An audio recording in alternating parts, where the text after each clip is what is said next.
Everybody knows Donald Trump wants to have more control over the Federal Reserve and interest rates. The question is, how is he going to do this? Trump wants to have some influence over Fed policy, and the way he could do that is by picking this shadow Fed chair sooner rather than later. So the markets pay attention not to Powell, but to this candidate who is going to come into place May 2026. Yes. So let's assume for a moment he selects a very qualified yes man like Scott Bessent.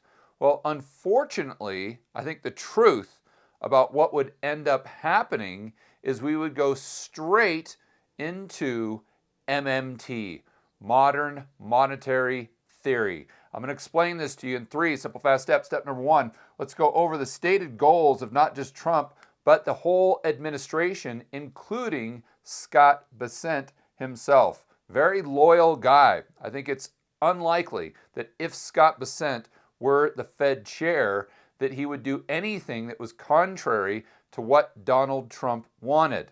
And we know what Donald Trump wants. First and foremost, he wants lower interest rates. In fact, I would argue that if he could, or if he could just wave a magic wand, he would have interest rates lower than the ECB.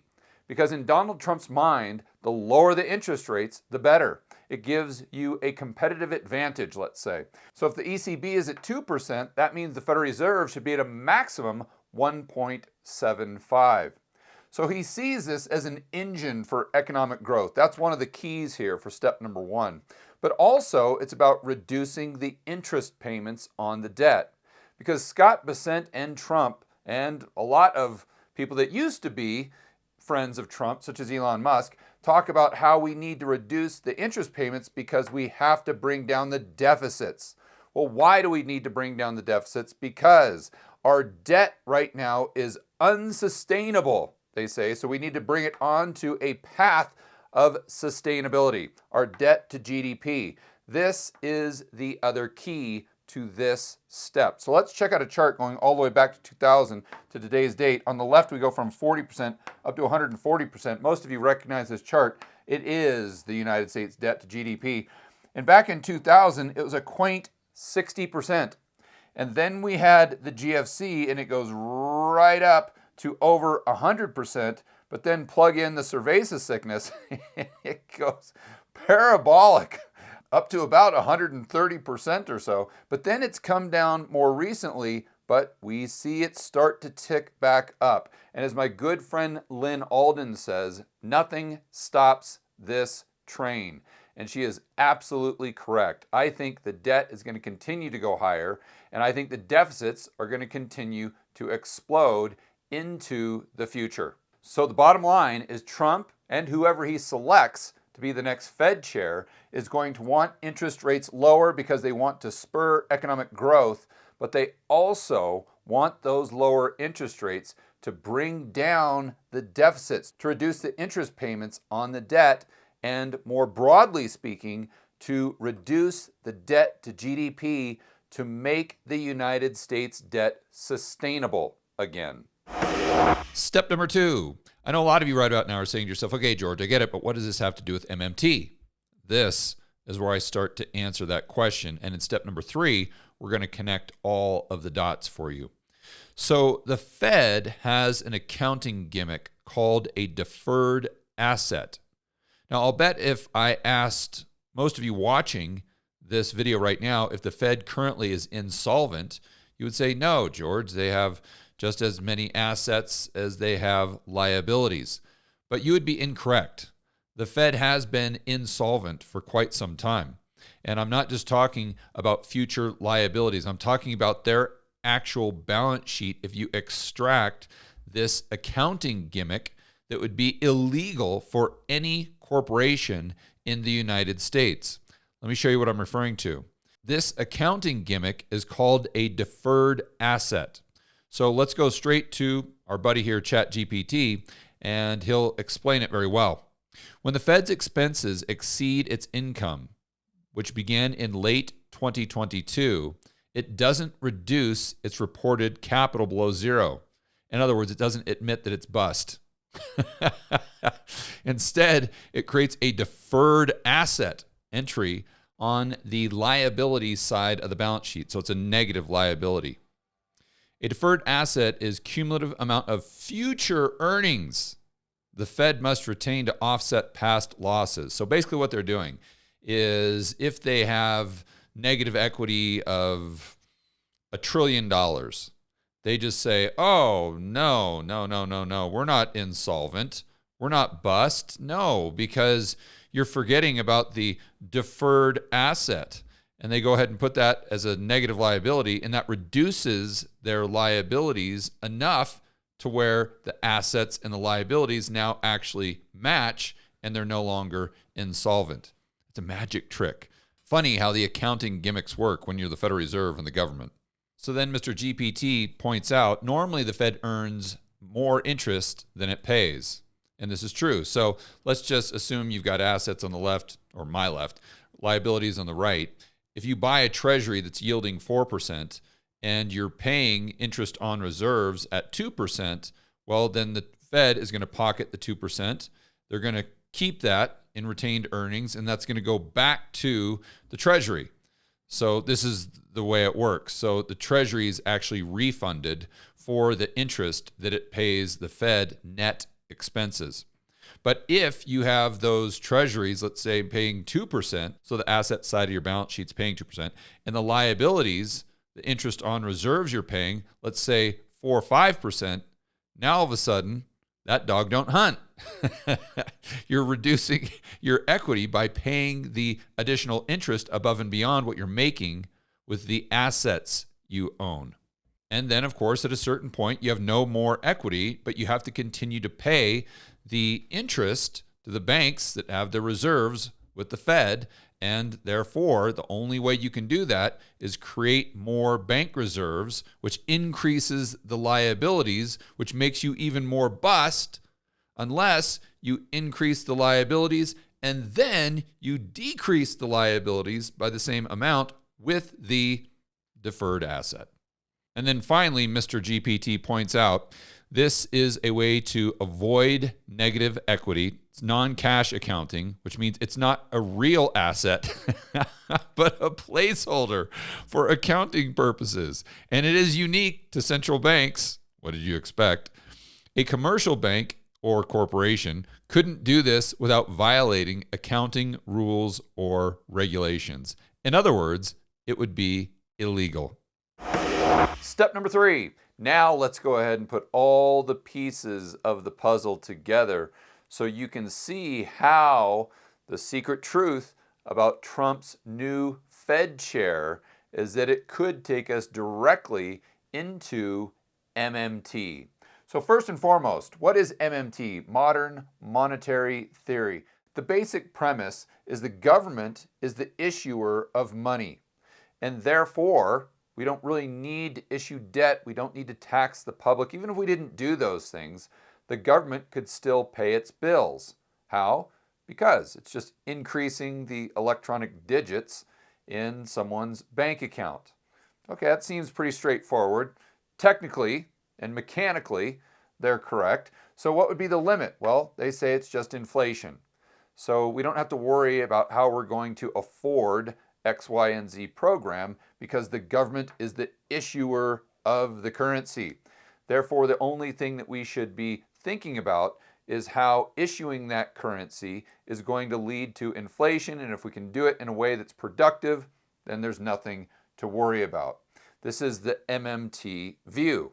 Okay, got it. So now let's go back to Powell, who is the current Fed chair, and Scott Bessent, who I think is likely going to be Trump's pick. Now, you could be saying to yourself, oh, whoa, time out here, George. How is Scott Bessent going to be the new Fed chair when he's currently the Treasury Secretary? Is he going to do both jobs? Is that even legal? Well, what you'll see at the end of this step is it really doesn't matter. Let me show you what I'm referring to. So currently, if Scott Bessent, the Treasury, let's say, wants to pay someone in the real economy, we'll say Moody the millennial with their blue hair, they have one of two options. Number one, they have to either tax in order to get that money from, let's say, the average Joe or the average business, or they have to borrow the money. In other words, create debt, issue treasuries. So that's how they're going to get the money, and then that's how they're going to take that money and spend it back out into the real economy. Okay, that makes sense. But let's go back to step number 2. Let's move over to Powell. If Powell, the Federal Reserve, wants to pay a bank money, like the Treasury is paying Moody the Millennial, do they have to issue debt? Do they have to tax individuals in the real economy or entities? The answer is no. You see, when they pay an entity, nothing happens to the U.S. debt.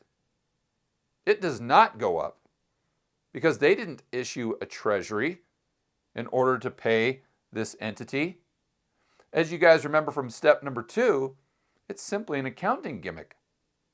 Now, for a moment, let's go back to step number 1, revisit the priorities for Trump and the administration and Scott Bessent, who may in fact be the next Fed chair. It was to get interest rates down. Well, that's easy to do. And number 2, it was to reduce the deficits. The number 3, the overall objective, is to reduce the debt. We have to make the debt sustainable because right now it's unsustainable. Why is it unsustainable? Because the government is issuing more and more and more of these treasuries. Supply is going up because the deficits are increasing. And the demand for treasuries, at least in Scott Bessent's eyes, is likely to decline in the future. So if you have the demand declining and the supply increasing, what's going to happen to the prices? They're going to go down. That means interest rates are going to skyrocket. And this is why Scott Bessent, Trump, the administration, and a lot of people out there believe the United States debt is unsustainable. Okay, fantastic. Well, let's just assume for a moment that this guy goes over here. Now we don't have Powell anymore. We'll go ahead and erase him. He's gone. So you've got Trump, yes man, Bessent here. Like I said, easy to drop interest rates. That's no problem. But how could he tackle the problem of the debt being unsustainable? Because you guys know from the fallout with Doge and Elon Musk, the probability of the debt decreasing is incredibly low. In fact, I would peg it as close to 0 as you can possibly get. It's going to go higher and higher and higher. But what's the real reason it's going higher? Because the government is spending more money. It's giving more checks to the entities in the real economy. We'll say Moody the Millennial. So what would happen if Scott Bessent just took Moody the Millennial's account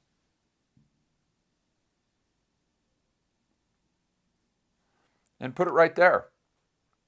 So instead of the Treasury paying Moody the Millennial, the Fed would go ahead and pay Moody the Millennial their stimmy check or their Social Security check or whatever it is. You could go ahead and replace Moody the Millennial with defense spending or spending on Medicare, Medicaid, welfare, etc. It doesn't matter. It's just spending coming from the Treasury. So if those entities had accounts at the Fed, which Bessent now controls, and his objective is to lower the debt burden, well, all he has to do is just simply not create any more debt.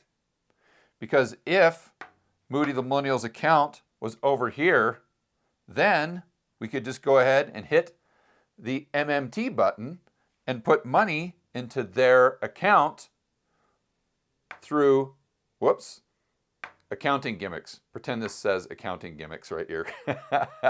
Like the deferred asset. So instead of taxing and borrowing, all we're doing to pay all the debts of the United States government is simply deferred assets. And the more we spend, no problem. The more deferred assets we have. So now a lot of you are probably saying, okay, George, well, what if Scott Bessent isn't the next Fed chair? What if it's someone else?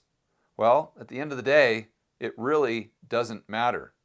because you see, you don't necessarily have to merge these two balance sheets like the MMT folks, or some of them. That's kind of their core principle. That's the first step. You don't necessarily even need the same person to be in charge of the Treasury and the Fed at the same time. The only thing you need is the exact same policy. And whether Scott Bessent is here or whether he's over here, I can assure you that whomever is running the Fed and whomever is running the Treasury in the future is going to be someone that is loyal to Donald Trump, is going to be a yes man for Donald Trump, and therefore their number one objective is going to be lowering interest rates and making the debt sustainable any way they can, including accounting gimmicks, deferred assets, and MMT. Now, if you're wondering how to protect yourself from this monetary insanity, for me, I own gold and precious metals. But the problem with precious metals is you have to pay to store them. But I have found a solution to that problem, and that brings us to today's sponsor for this video. Editor, go ahead and cut to the clip where I explain monetary metals. Hey guys, I wanted to take a quick break from the video to share with you a new investment strategy I've been using. Most of you know the cornerstone for my portfolio is physical gold. The problem is you always have a negative carry because you have storage fees. Same thing with silver. But I've actually found a way that you can be paid to own physical gold and silver. And here's the best part. You're not just paid an interest rate in fiat currency, you're paid an interest rate in more precious metals. Now, I know a lot of you are saying, oh, George, this sounds too good to be true. And it's exactly what I thought when I first heard about this. Here's the backstory. I get a lot of businesses that come to me and say, George, we want to sponsor your videos. Usually I turn them down because it's not really a good fit. But I had a company come to me the other day called Monetary Metals. And when they were walking me through what they do in their business model, I thought to myself, this is a complete no-brainer. In fact, it sounded so good, I set up an account myself, and it's been going extremely well. So I said, sure, sponsor a couple videos because this is a service that I think would be hugely beneficial to my audience. So here's how it works. You can go ahead and set up an account with them and fund it with your existing precious metals, or you can buy directly from them, usually a little less than 1% over spot. And right now, as we speak on the platform, there's opportunities to be paid about 4% interest. So again, this is not in fiat currency. They're paying you in additional precious metals. So if you deposit, let's say 100 ounces of gold with them, at the end of the year, you'll have 104 ounces of gold. So to join the thousands of investors, including yours truly, who are being paid to own physical gold and silver, you can go to monetary-metals.com/gammon. That's monetary-metals.com/gammon.